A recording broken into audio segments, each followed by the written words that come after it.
y que es un personaje muy interesante.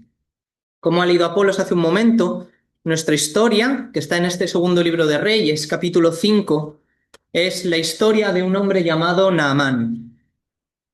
Y en esta tarde, con la ayuda del Señor, me gustaría que pudiésemos destacar 6 aspectos esenciales que la historia de este hombre quizás pueda destacar como utilidad para nosotros esta tarde, porque veremos cómo la vida de Naamán quedó completamente transformada a raíz de un encuentro que tuvo con el profeta Eliseo y cómo Naamán fue capaz de recibir un don por gracia que afectó de forma muy profunda a su persona. Así que adentrándonos en este pasaje que hemos leído hace un momento y empezando por el primero de estos aspectos que nos muestra, lo primero que podemos encontrar en esta historia que se destaca desde el versículo número 1 es que Naamán tenía un problema irresoluble. Naamán era un hombre de muchísima importancia para el reino de Siria. Si vemos el versículo 1 nos dice que Naamán era el general del ejército del rey de Siria. Así que dentro de sus características, dentro de sus habilidades, se encontraba la de ser un importante estratega militar. Nos dice también este mismo versículo que también era varón grande delante de su señor. Y esto nos da la idea de que Naamán era un hombre que era verdaderamente intachable y fiel y que se conducía de manera perfecta delante de su rey. Es muy probable que ambos hubiesen estado sirviendo a la nación de Siria mano a mano durante mucho tiempo y que existiese una gran confianza entre los dos. Porque de hecho también este versículo nos dice que Naamán era muy estimado por el rey de Siria. Entonces es lógico pensar que este hombre, Naamán, gozaba de una situación privilegiada. Y además esto le habría traído probablemente una posición social y económica muy acorde a su valor y a la importancia que tenía en relación con la casa real. Probablemente Naamán con su esfuerzo y con su trabajo se había ganado bien todo lo que poseía. Es más, sabemos que Naamán también había sido una persona clave y muy importante para conseguir la protección para este reino de Siria en momentos muy delicados de su historia. De hecho, nos dice el texto que a través de él Jehová había traído salvación al reino de Siria. Así que incluso Naamán había sido utilizado como un instrumento en manos de Dios. Y finalmente nos dice que Naamán era un hombre valeroso en extremo, dispuesto a trabajar duro, dispuesto a enfrentarse a los peligros, dispuesto a comprometerse con lo que era necesario para desempeñar sus funciones y para proteger su reino. Así que podemos concluir después de leer estos versículos que Naamán probablemente era el hombre perfecto. Tenía posición social, seguramente perteneciese a una clase pudiente. Era alguien estimado por el rey, con un trabajo, una ocupación esencial y privilegiada dentro del reino de Siria. Un hombre capaz en sus tareas y perfecto, esforzado y valiente. Incluso podríamos decir que era alguien que gozaba del favor de Dios. Tenía todo lo que un hombre pudiera desear. Y sin embargo, al final del versículo 1 nos encontramos con un pero. Y es que Naamán era leproso. Y la lepra en aquella época era un verdadero problema irresoluble. Una enfermedad incurable que iba desgastando el cuerpo del paciente poco a poco, hasta llevarlo de manera irremisible a la muerte. Y no había ningún tratamiento eficaz. No había nada que se pudiera hacer. Desde el momento en el que este hombre era diagnosticado de la lepra, inmediatamente estaba firmada su sentencia a punto final, que era la muerte. No solo eso, sino que además la lepra era una enfermedad tremendamente desagradable porque era muy contagiosa. Así que no solo acarreaba la muerte para aquel que la padecía, sino también un estigma social, una incapacidad de relacionarse de la manera habitual con sus semejantes. Naamán era un hombre que lo tenía todo, pero incluso a pesar de ello, presentaba un problema que él no era capaz de resolver. Un problema irresoluble.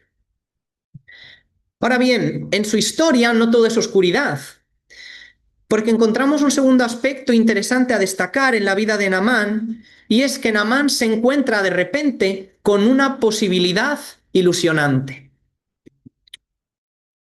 Es muy probable que Naamán, dado la posición social que tenía, dado su probable situación económica privilegiada, dado que era un hombre de gran estima por el rey, habría explorado múltiples tratamientos posibles.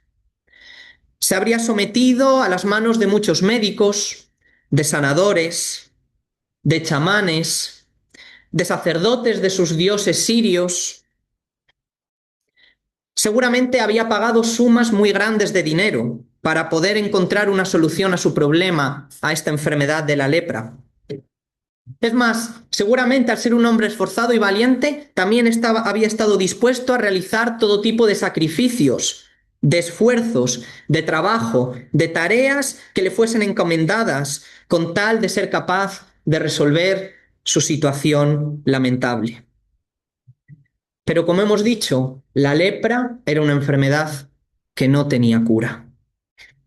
Ninguno de los tratamientos, ninguno de los rituales, ninguno de los sacrificios a los dioses sirios que habría realizado había sido suficiente para librarle de su mal. Y la lepra siempre acababa volviendo a hacerse presente en su vida. Así que Naamán es probable que ya hubiese perdido toda esperanza de salvación, de una muerte segura. Sin embargo, un día llega una noticia inesperada y lo hace de la mano a lo mejor de quien sería más inesperado todavía. Veamos, algo que era frecuente en aquella época era que los reinos que tenían contrincantes, reinos rivales, hicieran diferentes incursiones dentro del territorio de estos otros reinos con múltiples objetivos, como por ejemplo tantear un poco la frontera con el contrario, tratar de evaluar el tipo de fuerza o de respuesta que daba a esas incursiones, o incluso tomar rehenes de guerra. Y según vemos en el versículo 2, esto es algo que el ejército sirio había hecho, probablemente Naamán como general había participado en algunas de ellas, y dentro de sus incursiones había tomado esclavos de Israel. Y resulta que una de esas muchachas capturadas había acabado siendo criada para la mujer de Naamán. Ahora, ¿cuál era la situación que tenía esta muchacha? Pensemos, era una chica cuya familia, cuyos conciudadanos habían sido atacados por un ejército invasor. Probablemente habría asistido a la muerte de vecinos, de familiares, de conocidos. Había sido arrancada de su familia, de su patria, había sido exiliada en un lugar completamente alejado, sola, y había acabado sirviendo como criada a sus captores. Desde luego no sabemos en qué situación se encontraba en ese momento. No sabemos si Naamán y su mujer eran unos amos justos con ella, si ella guardaba algún tipo de rencor o si estaba agradecida a pesar de ello por el trato recibido. Pero fuese como fuere, al ver la situación desesperada de este hombre, e incluso a pesar de que era uno de sus enemigos, esta chica acaba siendo portadora de buenas noticias. Hay una forma de curarse. En Samaria, en la capital del reino de Israel, hay un profeta de Jehová que podía sanar a Naamán. Y pensemos en Naamán, después de recibir tantas desilusiones, tantas decepciones, recibe esta noticia. Por fin se abría ante sus ojos una posibilidad ilusionante. Así que Naamán corre a comunicarlo al rey, que decide enviarle a Samaria para ser sanado. Y aquí Naamán va a encontrarse con el siguiente reto en su vida. Y es que de repente Naamán se encuentra delante de una petición irracional. Veamos, en el versículo 6, el rey toma a Naamán y lo envía con plata, con oro, con vestidos hacia Samaria y con una carta para el rey de allí. Y en esa carta se pedía que Naamán fuese sanado de su lepra. Claro, cuando el rey de Samaria recibe esta misiva, de repente se le viene el mundo encima. Fijaros lo que dice en el versículo 7. ¿Soy yo Dios que mate y dé vida para que éste envíe a mí a que sane un hombre de su lepra? Considerad ahora y ved cómo busca ocasión contra mí. ¿Acaso soy yo alguien todopoderoso como para sanar una enfermedad incurable en un hombre? Se preguntaba el rey de Israel. Lo que quiere el rey de Siria, en verdad, es una excusa para poder atacarme con su ejército al no ser capaz de cumplir su petición. Y se encuentra en medio de esta angustia cuando de repente Eliseo, este profeta de Dios, recibe estas noticias y manda llamar a Naamán. Y Naamán va para allá, con la esperanza de ser sanado. Pero la petición que Eliseo hace a Naamán para poder recibir esa sanidad le resulta totalmente irracional. Versículo 10. Ve y lávate 7 veces en el Jordán, y tu carne se te restaurará y serás limpio. Naamán tenía una enfermedad incurable y mortal. Y lo único que aquel profeta le pide es lavarse 7 veces en el río. Pues yo entiendo que Naamán se marchará de allí completamente enfadado.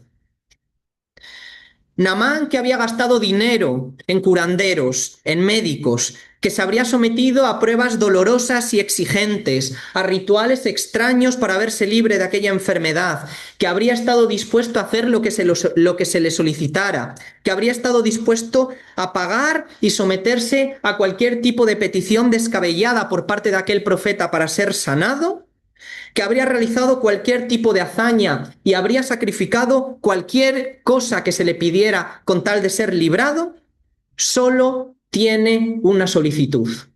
Báñate 7 veces en el río y serás limpio. Naamán esperaba que aquel profeta saliera, se presentara, hiciese algún tipo de ritual, una invocación a este gran Dios del que se hablaba en Israel, que le pidiese un sacrificio, realizar algún tipo de obra, que él pudiera ganarse esa sanidad con sus propias manos, algún pago para conseguir este anhelo. Pero no. Solamente baja y lávate en el río 7 veces. Algo tan sencillo era del todo imposible. Si él, que era un hombre privilegiado, que disfrutaría en su casa de una posición económica y social elevada, que podría tener las aguas más cristalinas de los ríos de Damasco, Habana y Farfar para bañarse todos los días allí, ¿cómo un baño en este río de Israel podría ser mejor y más efectivo que todas las veces que se había lavado con esas aguas limpias en su ciudad? Eso era igual que no hacer nada. La propuesta no tenía ningún tipo de sentido. Era una petición irracional porque no exigía nada de parte de Naamán. Y sin embargo, Naamán recibe un consejo de alguien que nos esperaba. Porque aquí tenemos el siguiente aspecto de nuestra historia. Una purificación inmerecida. Los criados de Naamán intervienen. En el versículo 13 vemos que le dicen, ¿es que acaso si el profeta te hubiera pedido algo dificultoso de realizar, no lo habrías hecho? ¿No venías acaso dispuesto a pagar un alto precio, a sacrificar lo que te hubiese pedido, sea el costo que fuere, a ganarte por ti mismo esa salvación, esa sanidad? ¿Cuánto más si lo único que te piden es una sencillez como ve, lávate y serás limpio? Y Naamán recapacita y desciende al río y se sumerge una vez. Y cuando sale, la lepra sigue en su brazo. Vuelve a meterse en el agua y al salir, la llaga sigue en su piel. Repite una tercera vez la maniobra, pero la enfermedad sigue sin abandonarlo. Y así una cuarta, una quinta, una sexta, y a la séptima, cuando su brazo sale del agua y se apoya en la orilla para salir, de repente la podredumbre de la lepra ya no está. Cuando saca su cuerpo del agua es cuando Naamán toma conciencia. La mancha purulenta, mortal, ha dado paso a una piel suave, restaurada y limpia. Es un hombre libre de su enfermedad. Y sabéis, no ha tenido que ofrecer nada. No ha tenido que sufrir pérdida de nada. Ni tampoco se le ha pedido realizar ningún tipo de obra de valor. Naamán, el sirio, el extranjero, el enemigo de Israel, ha sido purificado de manera inmerecida. Ese Dios hebreo, Jehová, a quien el profeta representa, no solo ha sido poderoso para sanar allá donde la medicina falló, donde los rituales fallaron, donde sus dioses sirios fueron incapaces, sino que además es misericordioso para hacerlo con un enemigo de su nación. Y sin pedir nada a cambio, solo obediencia y confianza.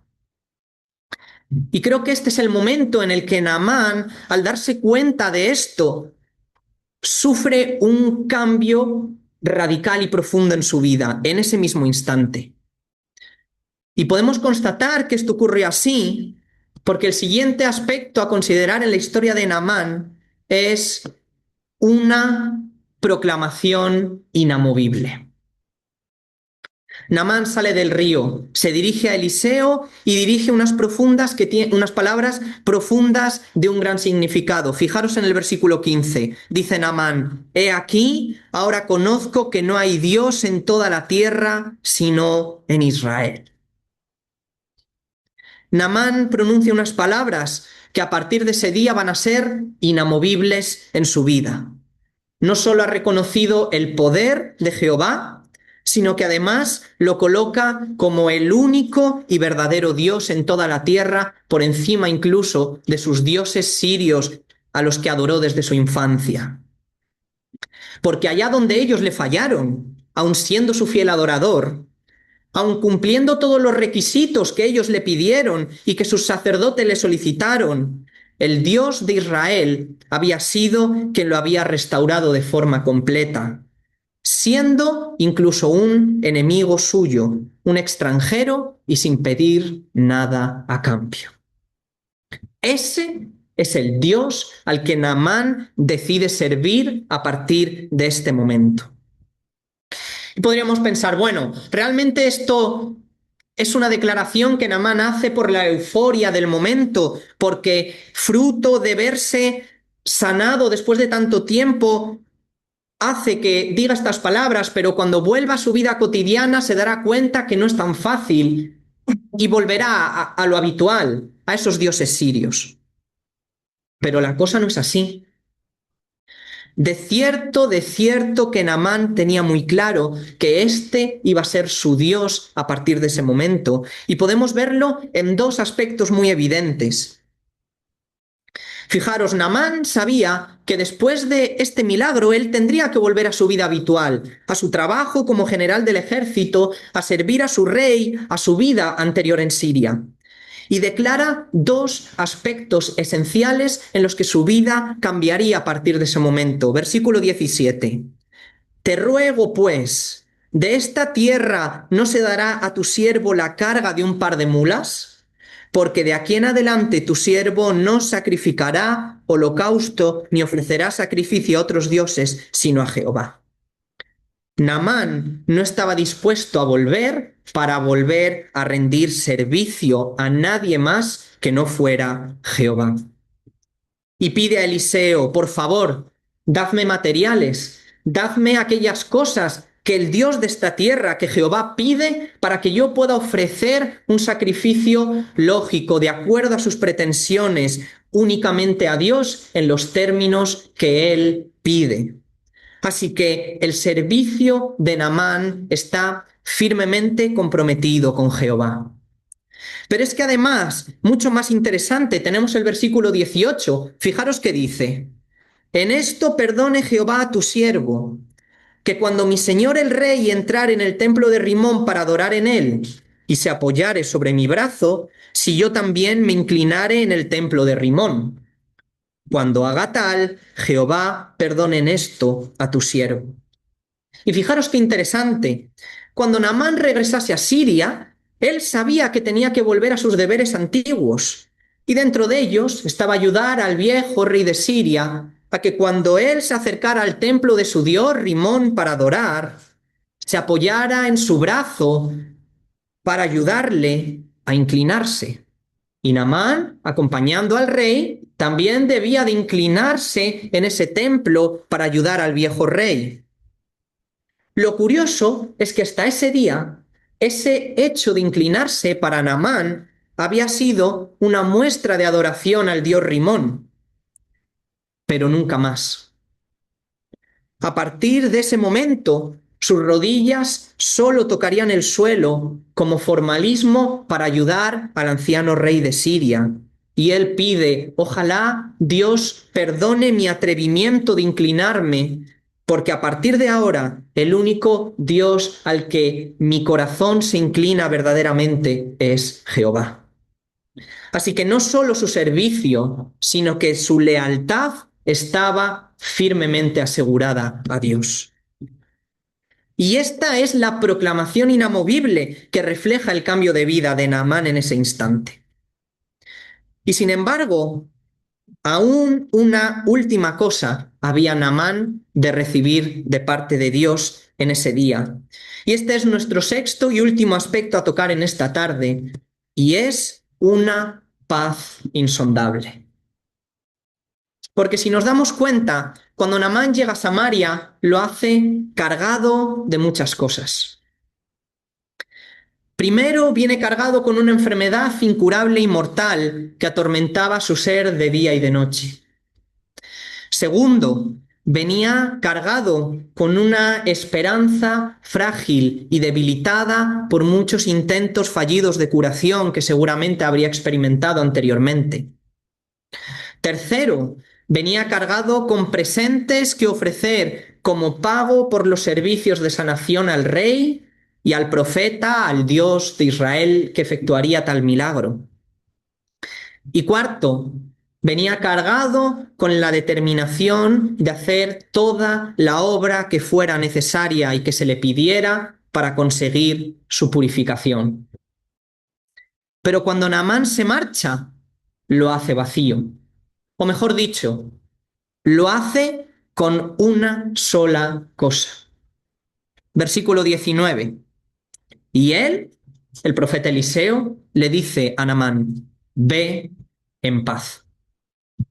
Naamán se marcha con una paz insondable.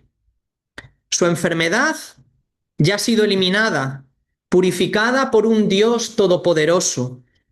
Sus dudas y sus desesperanzas deshechas totalmente por un Dios misericordioso. El oro, la plata, los vestidos que traía, totalmente desvirtuados ante la presencia de un Dios generoso en extremo. Y todas sus intenciones, sus obras, sus acciones con las que pretendía contribuir, totalmente innecesarias ante un Dios de gracia y de amor. Naamán llegó a la presencia de Jehová cargado y se fue llevando una sola cosa: una paz insondable. Así que rememoramos: un problema irresoluble, una posibilidad ilusionante, una petición irracional, una purificación inmerecida, una proclamación inamovible y una paz insondable. Estos son los 6 aspectos que la historia de este general sirio nos muestra esta tarde. Ahora bien, hermanos, y también todos los amigos que nos visitáis, ¿es posible que estas lecciones puedan reflejar de alguna manera otra historia además que la de Naamán? ¿Podría ser que estos aspectos estuviesen arrojando luz a la historia de vida de cada uno de nosotros? Porque si fuera así, al igual que para Naamán, valdría la pena detenernos a considerar qué es lo que significan también para cada uno de nosotros. Porque sabéis, el ejemplo de Naamán nos muestra que al igual que él, todos nosotros estamos aquejados de un problema irresoluble. Al igual que ocurre con Naamán, todos tenemos en nuestra vida una enfermedad, una patología crónica incurable que, igual que la lepra, nos lleva a un único destino final, la muerte. Y esa enfermedad se llama pecado. Y es posible que hayamos escuchado esta palabra muchas veces, esto de pecado, y suene a nuestros oídos algo sumamente religioso y algo sumamente desactualizado en el siglo XXI. Y eso hace que sea algo que nos parezca ajeno y que no tiene nada que ver con nosotros. Pero dejadme deciros que la desobediencia a Dios no es ni mucho menos ajena a cada uno de nosotros. Es un problema irresoluble que afecta a toda la humanidad. Da igual la posición social que tengamos, da igual el poder económico del que disfrutemos, da igual qué trabajo tengamos y cómo ayudemos a nuestra sociedad con nuestra obra. Da igual cuánto sea la estima y consideración que el resto tenga sobre cada uno de nosotros, si nos consideran ellos o nos consideramos nosotros como buenas o malas personas. Da igual qué atributos personales tengas, si eres valiente en extremo o cobarde, si te consideras egoísta o generoso, sincero o mentiroso, no importa. Da igual, porque ninguno llegamos al listón marcado por Dios. Romanos 3, del 10 al 12, lo muestra sin paños calientes.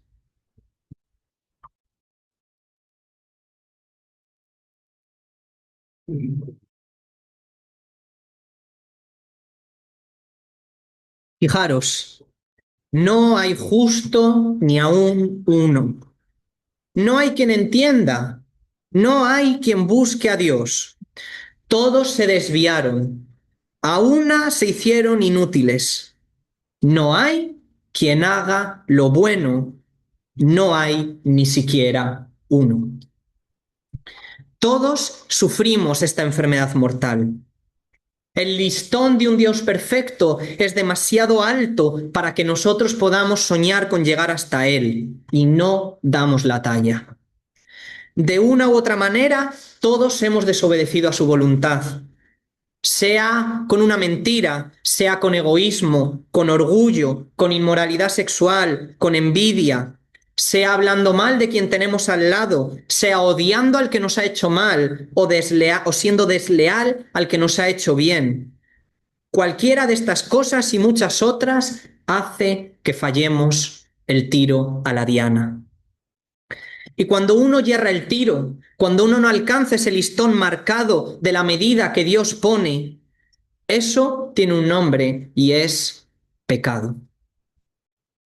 Y un Dios 3 veces santo y perfecto no puede tolerar el pecado y ha declarado que hay un solo fin para aquel que lo comete. Romanos 6:23 dice, porque la paga del pecado es muerte.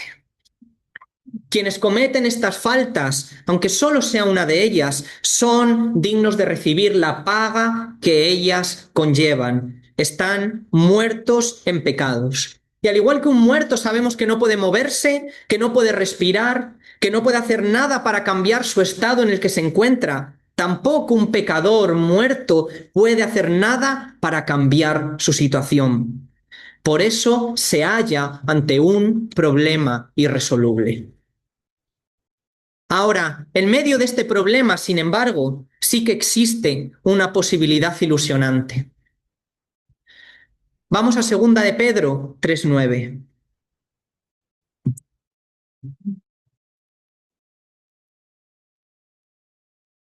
En 2 de Pedro 3:9 se nos dice que Dios no retarda su promesa, sino que estamos delante de un Dios paciente. ¿Por qué? Dice, porque no quiere que ninguno perezca, sino que todos procedan al arrepentimiento. También otros pasajes, como 1 de Timoteo 2, versículos 3 y 4, dice Dios allí que porque esto es bueno y agradable delante de Dios nuestro Salvador, el cual quiere que todos los hombres sean salvos y vengan al conocimiento de la verdad.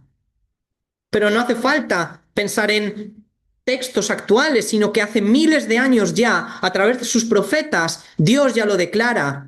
El profeta Ezequiel, en el capítulo 33, versículo 11, dice, vivo yo, dice Jehová el Señor, que no quiero la muerte del impío,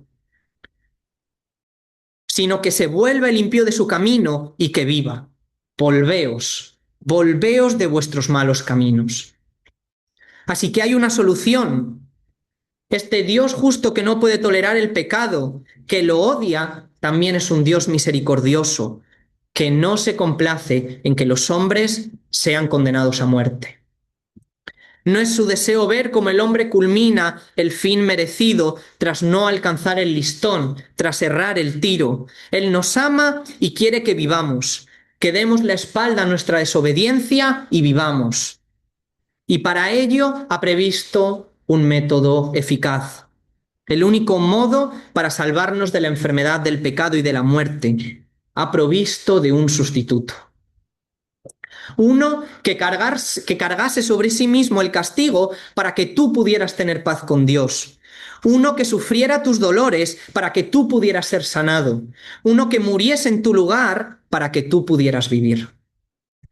Juan 3:16 quizás sea el versículo o uno de los versículos más conocidos de las Escrituras, porque de tal manera amó Dios al mundo que ha dado a su Hijo unigénito para que todo aquel que no le cree no se pierda, mas tenga vida eterna. Su Hijo Jesucristo es el único mediador que nos permite acercarnos a Dios y es además la muestra evidente de su amor. Porque aun siendo nosotros enemigos, que activamente cometemos desobediencia contra Dios, a su tiempo Jesucristo vino para morir por nosotros. Y en esto se muestra el amor de Dios, como dice Romanos 5:8, en que siendo aún pecadores, Cristo murió por nosotros.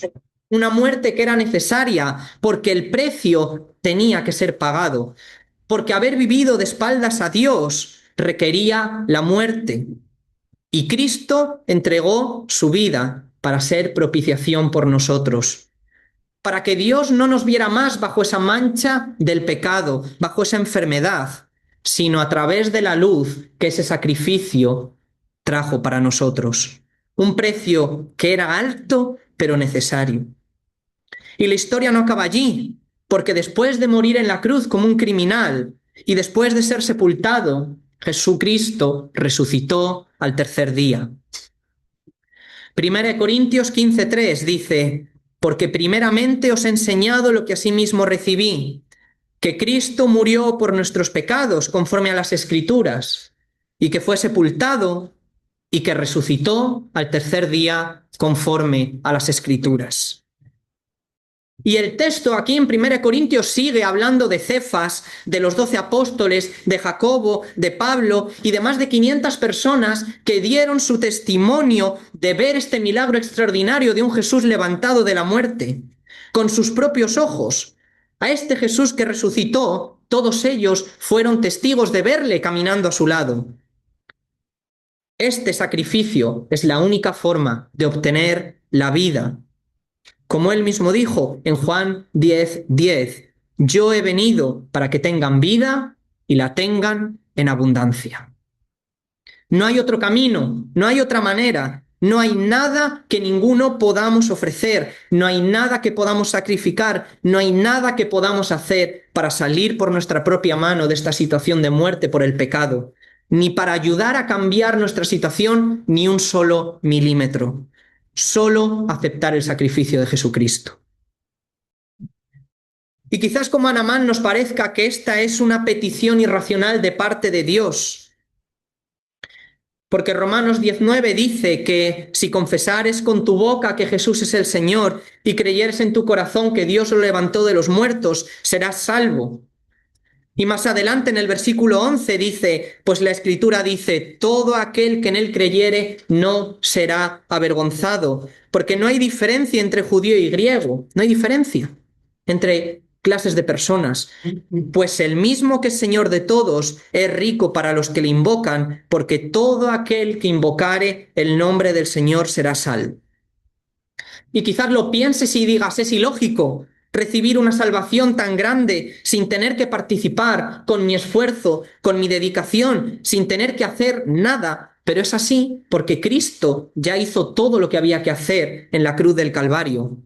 Porque Él allí entregó ya todo lo que había que entregar y pagó todo lo que había que pagar.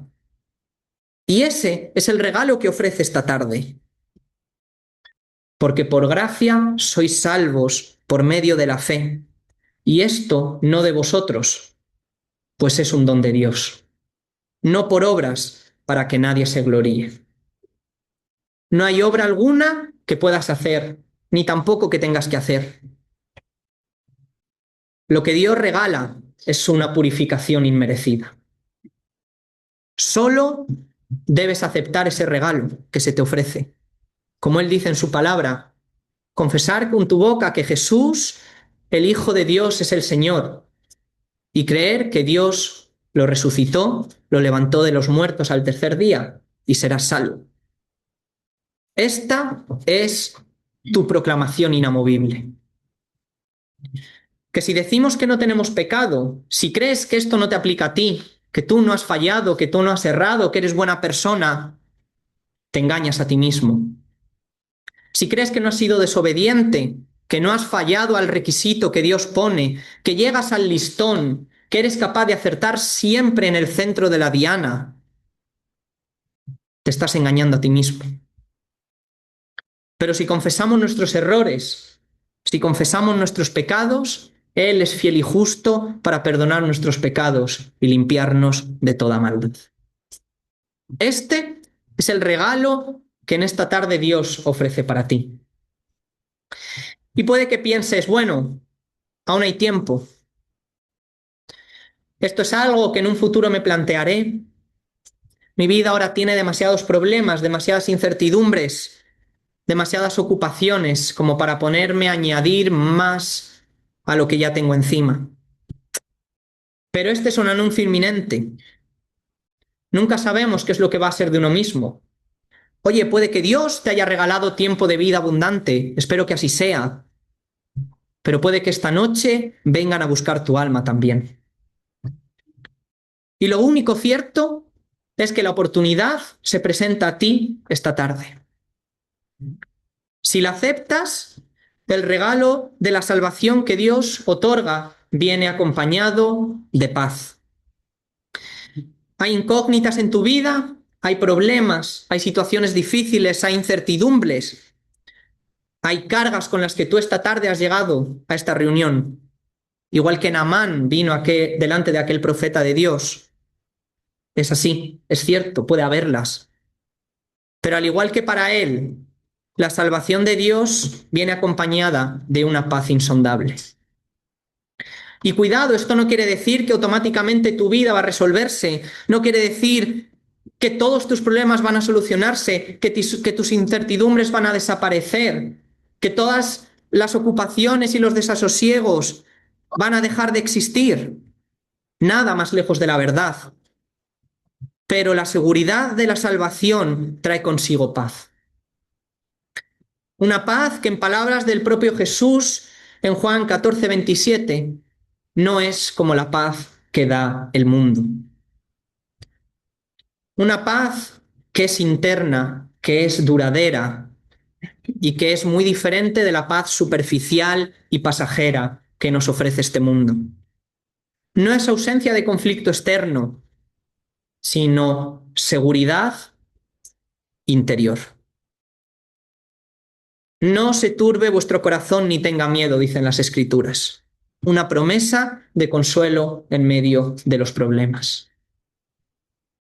Así que recordamos, para finalizar, un problema irresoluble, una posibilidad ilusionante, una petición irracional, una purificación inmerecida, una proclamación inamovible y una paz insondable.